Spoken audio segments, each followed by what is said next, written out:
Uno, ya. Buenas tardes. El día de hoy vamos a hablar de fractura de cuello humeral. Esta es la primera parte. Se va a dividir en una segunda parte donde mis demás compañeros hablarán de subluxación y luxación. Los integrantes están conformados por Jesús Soberano, Frida Medina, Ana Bueno, Paola Preciado, Naomi Magaña y María José.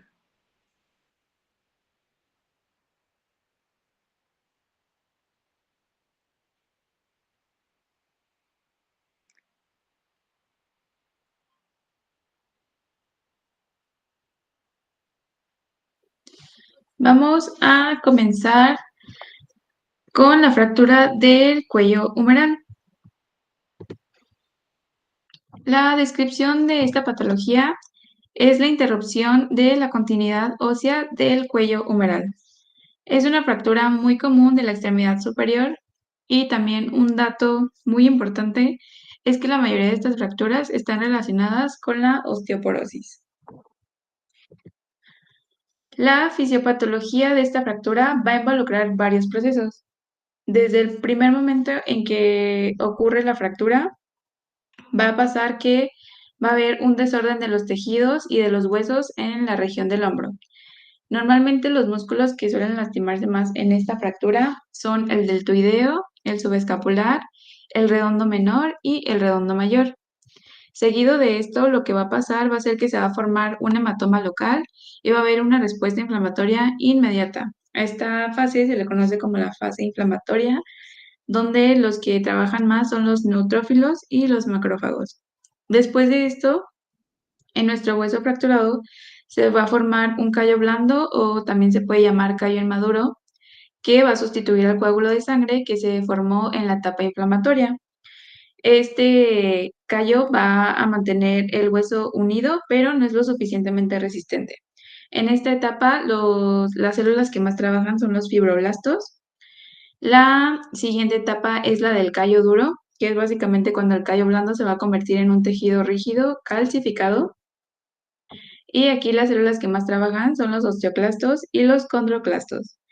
Y al finalizar, pues nuestro hueso va a entrar en una fase de remodelación, donde el hueso nuevo se va a fortalecer y el callo óseo que se formó antes se va a ir encogiendo conforme la actividad, conforme nuestro hueso vaya moviéndose o activándose, conforme se vaya activando. En esta diapositiva puse unas fotitos de más o menos cómo se ve el proceso. En la fenomenología y prevalencia, pues básicamente las fracturas del cuello humeral corresponden al 75% de las fracturas en pacientes mayores de 40 años. Y pues aunque en pacientes menores de 50 años el trauma de alto impacto es la causa principal de la fractura, en pacientes que son mayores de esta edad, el mecanismo de bajo impacto es la causa más común. No sé si se acuerdan que en la primera diapositiva les había platicado que era por osteoporosis, porque se ve más la osteoporosis en adultos mayores, entonces con cualquier impacto muy leve se pueden fracturar con mayor facilidad. También otra cosa importante es que las mujeres tienen una mayor frecuencia de fractura que los hombres. De cada 3 mujeres, una se llega a fracturar y en la población femenina anciana hay una incidencia de cada 100,000 mujeres, 1,150 se llegan a fracturar.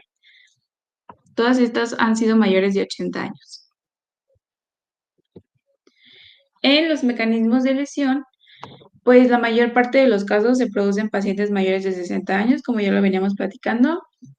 Otro mecanismo es la caída desde su propia altura, con la interposición del miembro en extensión, los traumatismos de alta energía, la sobrecarga excesiva en el cuello humeral y pues también, como ya lo había mencionado, están muy relacionadas con la osteoporosis.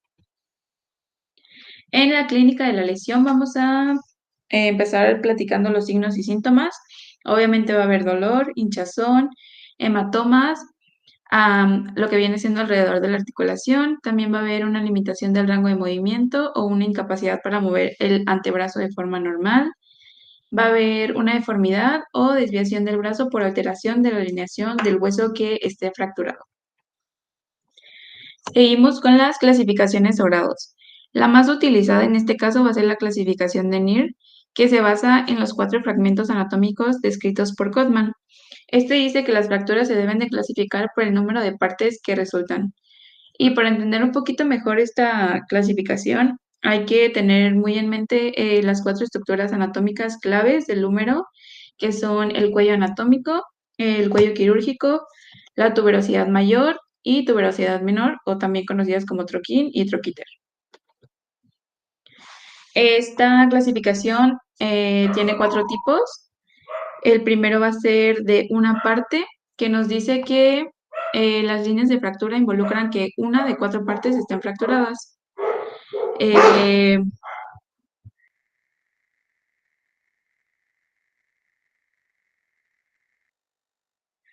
o que o que una de estas partes esté mínimamente desplazadas.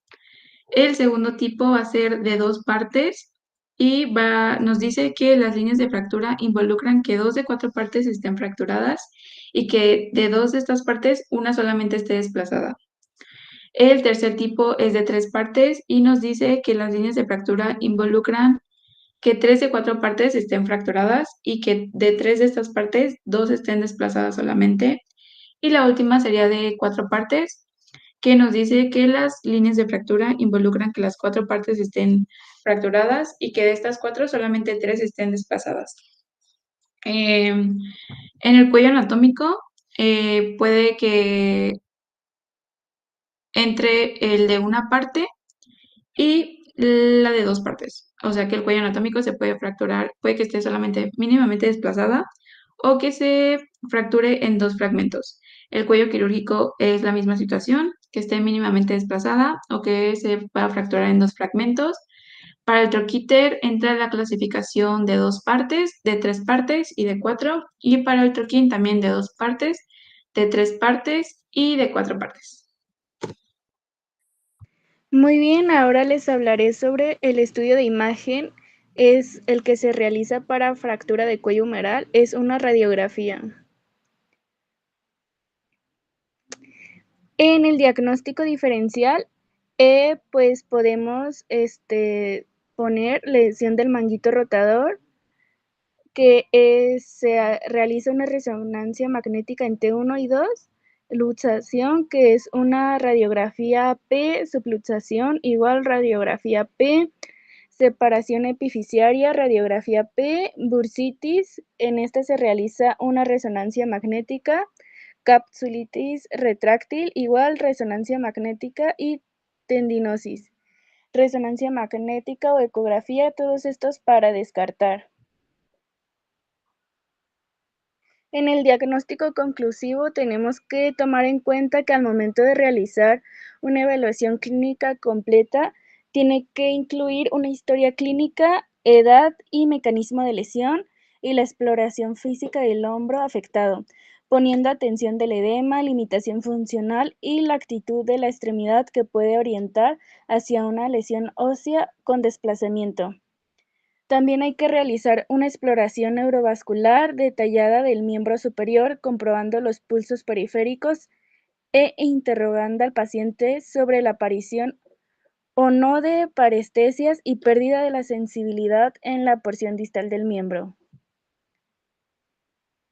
Al igual que tenemos que solicitar radiografías en proyección AP y en caso de duda en cuanto a la fragmentación y desplazamiento de la fractura del cuello humeral, realizar una tomografía axial computarizada.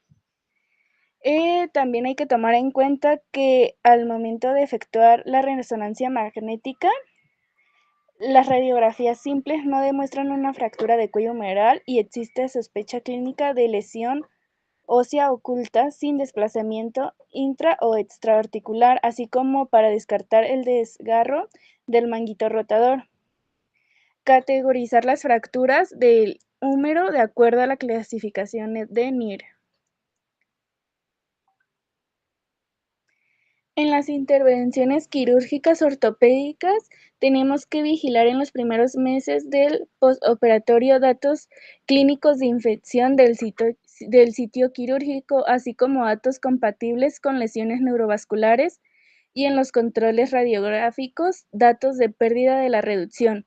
En un periodo de 6 meses en adelante, vigilar la presencia de datos clínicos de necrosis vascular de la cabeza humeral, migración del material de osteosíntesis, consolidación viciosa y pseudoartrosis, capsulitis adhesiva y artrosis glenumeral.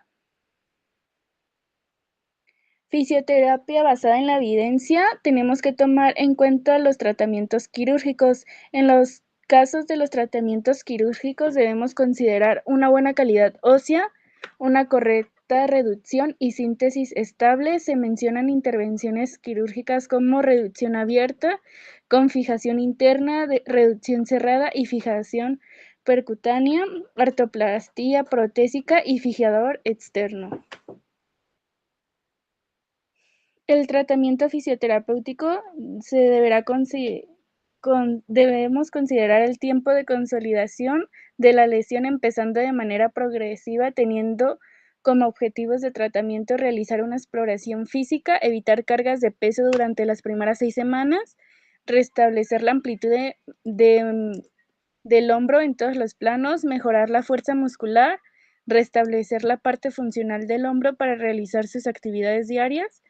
El plan del tratamiento ha sido elevado por fases o semanas, empezando desde el día 1 hasta las 12 semanas. Y ahora sí vamos con la fase 1, que esta comienza de 0 a 2 semanas. Nos enfocamos en ejercicio. En las fracturas simples no desplazadas se inician los ejercicios pendulares sin gravedad, como los que vemos acá en la imagen. También movilizaciones pasivas de la articulación acromioclavicular. Se inician movimientos activos de muñeca y dedos en toda su amplitud para mejorar el arco de movimiento. Ejercicios periescapulares de portracción, retracción y depresión articular. Los estiramientos bilaterales de trapecio y colina cervical, ya que se usa para elevar y compensar el hombro. En la segunda fase, que va de 2 a 6 semanas, tenemos que continuar con ejercicios pendulares sin peso, indicar pasivos con progresión o autopasivos y activoasistidos. Para los ejercicios pendulares se realizarán 15 repeticiones 3 veces al día. Para los ejercicios autopasivos se realizarán 10 repeticiones 2 veces al día. También tenemos que realizar activos escapulares suaves, activos cervicales, ejercicios isométricos e isotónicos de codo, ejercicios isométricos de los músculos del hombro.